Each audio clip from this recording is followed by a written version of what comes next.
আসসালামু আলাইকুম everyone, welcome to নীলুরা শিগর। কেমন আছেন আপনারা? আশা করি ভালো আছেন। আমিও আপনাদের দোয়ায় আল্লাহর রহমতে ভালো আছি।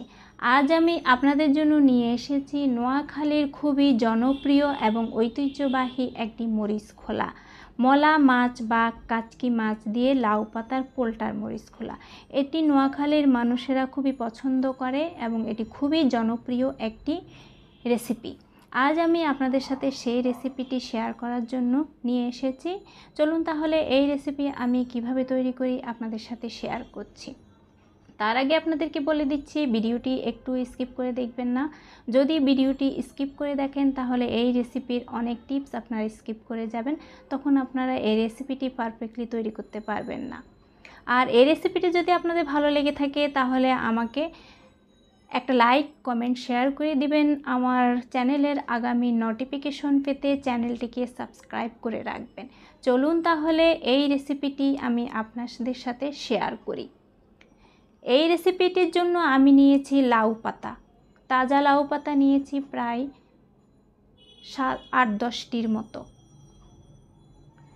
চুলায় আমি আগেই গরম পানি বসিয়ে রেখেছি,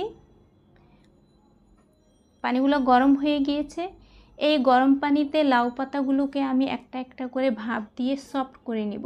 সফট করে নেওয়ার কারণ হচ্ছে লাউ পাতা কাঁচা অবস্থায় একটু চনচনে থাকে। এই চনচনে পাতার ভিতরে আমি মাছ দিয়ে পোলটা করলে এগুলো খুলে যেতে পারে, ভালোভাবে বাইন্ডিং হবে না। তাই আমি এগুলোকে একটু ভাপ দিয়ে সফট করে নিয়েছি।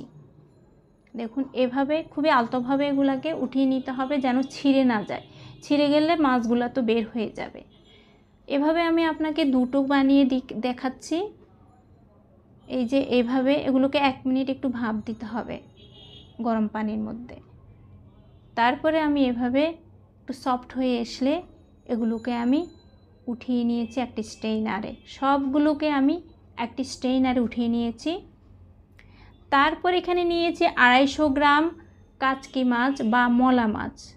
নোয়াখালীতে এটাকে কাচকি মাছ বলে, অন্যান্য ডিস্ট্রিক্টে মলা মাছ বলে। আর এইগুলো তৈরি করার জন্য আমি নিয়েছি 1 কাপ পেঁয়াজ কুচি, 1 কাপ টমেটো কুচি, 1/2 কাপ রসুন বাটা, 1/2 কাপ ধনেপাতা কুচি, 1 টেবিল স্পুন কাঁচামরিচ কুচি। এখন এগুলোকে আমি মাছের সাথে উপকরণগুলো দিয়ে দিচ্ছি। এই যে সব উপকরণগুলো একে একে আমি এগুলোর সাথে দিয়ে দিচ্ছি। তারপর এখানে আমি আরও দিব স্বাদ মতো লবণ। আমি দিয়েছি 1 টিস্পুন থেকে একটু বেশি। তারপর দিব 1 টিস্পুন হলুদের গুঁড়া, 2 টিস্পুন লাল মরিচের গুঁড়া। তারপর দিব 1/2 কাপ পরিমাণ সাদা তেল। এরপরে দিব 1 কাপ পরিমাণ সরিষার তেল। আর একটু দিচ্ছি আমি প্রায় 1 কাপ। সরিষার তেল দিয়ে মরিচ খোলার স্বাদ খুবই ভালো আসে। এখন এগুলোকে আমি চামচের সাহায্যে ভালোভাবে মিশিয়ে নিব। মনে রাখবেন এটি ভালোভাবে মিশাতে হবে এবং এটিতে কোনো পানি দেওয়া যাবে না। আমি ভালোভাবে মিশিয়ে নিয়েছি। এবার আমি একটা প্লেটের মধ্যে ভাপ দিয়ে রাখা লাউ পাতাগুলোকে বিছিয়ে নিচ্ছি এইভাবে। দেখুন, একটার উপর একটা আমি এভাবে বিছিয়ে নিয়েছি। আর মাখানো মাছগুলোকে আমি এখানে চামচের সাহায্যে দিয়ে দিচ্ছি। এরপরে 4 কোনা পরোটা আমরা যেভাবে ভাঁজ করি ঠিক সেইভাবে আমি এগুলোকে 2 পাশ থেকে ভাঁজ করে নিয়েছি। আর একটি টুথপিকের মাধ্যমে মুখটাকে আটকে দিয়েছি যেন খুলে না যায়। দেখুন, খুব সহজ। আমি আরেকটা করে দেখাচ্ছি। এভাবে বিছিয়ে নেবেন। তারপরে এই যে একটার উপর একটা দিয়ে বিছিয়ে নেবেন। তারপরে চামচের সাহায্যে দিয়ে দিবেন পরিমাণ মতো। আপনারা লাউ পাতা শুধু দুটো কেন আরও বেশিও দিতে পারেন। এই যে 2 দিক থেকে ভাঁজ করবেন। এরপরে দুটো মুখ 2 দিক থেকে নিয়ে একটা টুথপিক দিয়ে আবার লাগিয়ে দিবেন। যেন মুখটা খুলে নেওয়া যায়। এই যে দেখুন খুব সুন্দর একটা প্যাকেট, বাইন্ডিংটা খুবই সুন্দর হয়েছে।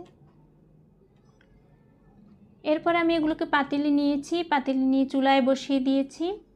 এরপরে চুলার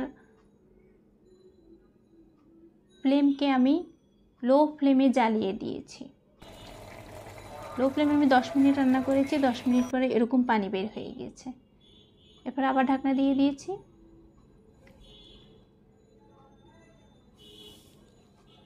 এরপরে আমি 10 মিনিট পরে এটার ঢাকনা আবার খুলব। চুলার আঁচ কিন্তু আমার লো ফ্লেমে আছে, হাই ফ্লেমে দিলে পুড়ে যাবে। ঢাকনা এখন উল্টিয়ে নিয়েছি, একটু নেড়ে দেওয়ার চেষ্টা করছি। এগুলো নাড়া যাবে না, যদি পুড়ে যায় সেজন্য আমি নাড়তে চাচ্ছিলাম। আবার ঢাকনা দিয়ে দিয়েছি। 10 মিনিট পর আবার ঢাকনা উঠিয়েছি। দেখুন কি পরিমাণ ঝোল বের হয়েছে। এখন আমি এটাকে হাই ফ্লেমে রান্না করব। একটু নেড়ে দিচ্ছি যেন নিচে দিয়ে লেগে না যায়। বেশি নাড়তে গেলে এগুলো খুলে যাবে, পাতাগুলো ছিঁড়ে যাবে এবং মাছগুলো বের হয়ে যাবে। তাই এগুলোকে বেশি নাড়া যাবে না, এগুলোকে শুধু লো ফ্লেমেই রান্না করতে হবে। আবার ঢাকনা দিয়ে দিচ্ছি। আমি 10 মিনিট লো ফ্লেমে রান্না করব। রান্না করে চুলা বন্ধ করে দিয়েছি আমি। এখন আমার রান্না হয়ে গিয়েছে। আমি ঢাকনা উল্টিয়ে নিয়েছি। দেখুন আমার রান্নাটা হয়ে গিয়েছে। এবার আমি এগুলোকে একটা ডিশের মধ্যে সার্ভ করে নিচ্ছি। এটি খুবই সুস্বাদু একটি রেসিপি। আপনারা অবশ্যই বাসায় একবার হলেও ট্রাই করে দেখবেন, আর এটি আপনাদের কেমন লেগেছে আমাকে জানাবেন। এটি আমার খুবই পছন্দের একটি রেসিপি। এই রেসিপি যদি হয় তাহলে সেদিন আর আমার অন্য কোনো রেসিপির প্রয়োজন হয় না খাবার খেতে। এটি গরম ভাতের সাথে খুবই সুস্বাদু একটি রেসিপি, খুবই ভালো লাগে এটি গরম ভাতের সাথে খেতে। আপনারা অবশ্যই ট্রাই করবেন। আর আগামীতে একটা নতুন রেসিপি যেন নিয়ে আসতে পারি সেজন্য দোয়া করবেন। আপনারা সবাই ভালো থাকবেন। আসসালামু আলাইকুম।